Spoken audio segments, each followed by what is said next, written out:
Ik sta hier naast Tom Pilaat, voorzitter van tennisvereniging Thiola. Tom, de tennisvereniging is uitgebreid met 2 padelbanen. Ik denk dat je een trotse voorzitter bent. Zeker, ik ben heel trots. Onze club is in mooie mate veranderd. Van 5 tennisbanen naar 3 tennisbanen, 2 padelbanen. En we hopen dat dat voor ons club hier in IJsendijk veel teweeg mag brengen. Padel, een variant op het traditionele tennis. Bijt het elkaar niet? Laten we hopen van niet. De ervaring die ik van clubs die ik rond me zie, is dat het elkaar versterkt op termijn zeker. Je zal eens wat nieuwe leden hebben die gaan padellen en die overlopen naar tennis op een duur. En dat er daarnaast doen. Sommige tennissers die zullen stoppen, misschien wat oudere tennissers die stoppen met tennis en meer gaan padellen. Omdat het wat minder belastend schijnt te zijn voor de gewrichten. Er zijn de meningen over verdeeld. Maar dat evenwicht, dat zal zich wel vinden.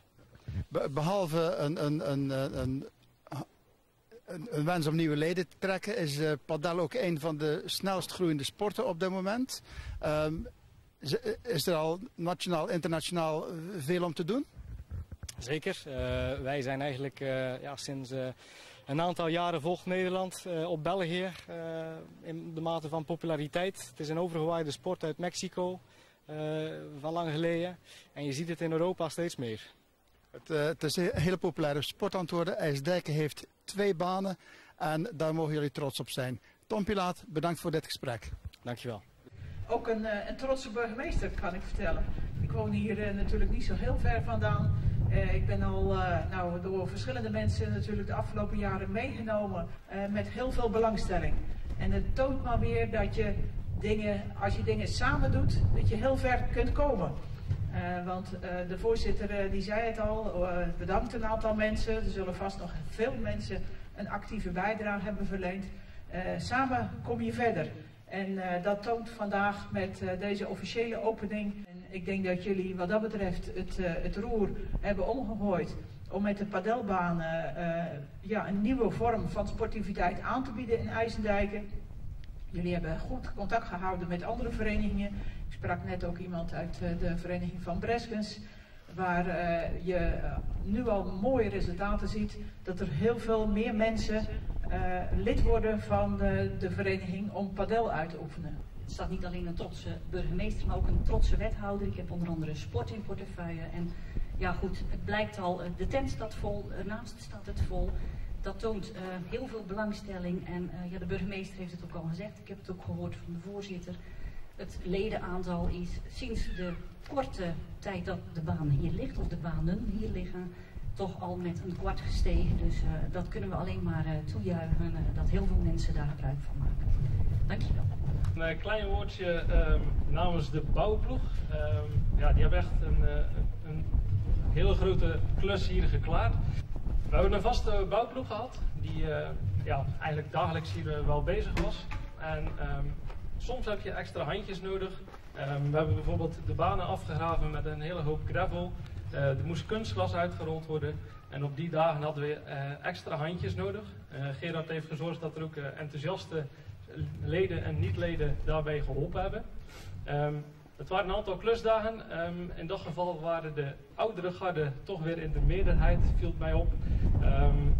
Met de komst van deze padelbanen hopen we eigenlijk ook dat het ledenbestand weer wat verjongt. En dat die leden ook kunnen bijdragen aan een stukje vrijwilligerswerk hier. Want zonder alle vrijwilligers kunnen we dit ook niet in stand houden. Padel is een fatsoenlijke sport. We hebben straks nog een klein demonstratiepotje.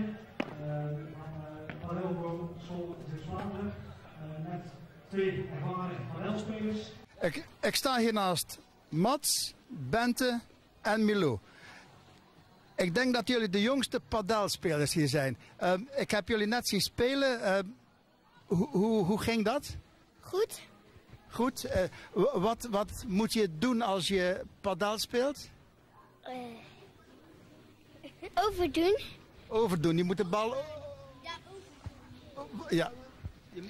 Je moet de bal dus, je hebt je racket en dan moet je zo pieuw doen. Achter met de min.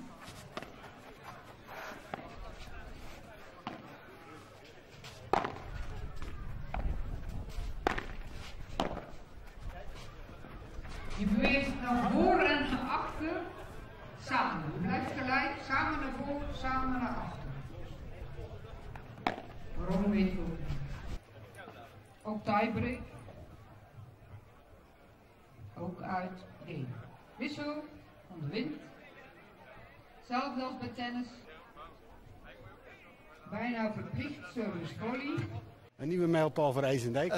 Een nieuwe mijlpaal voor IJsendijk. Ik kan me herinneren dat jij op een tamelijk hoog niveau tennist. Hoe zit dat met padel?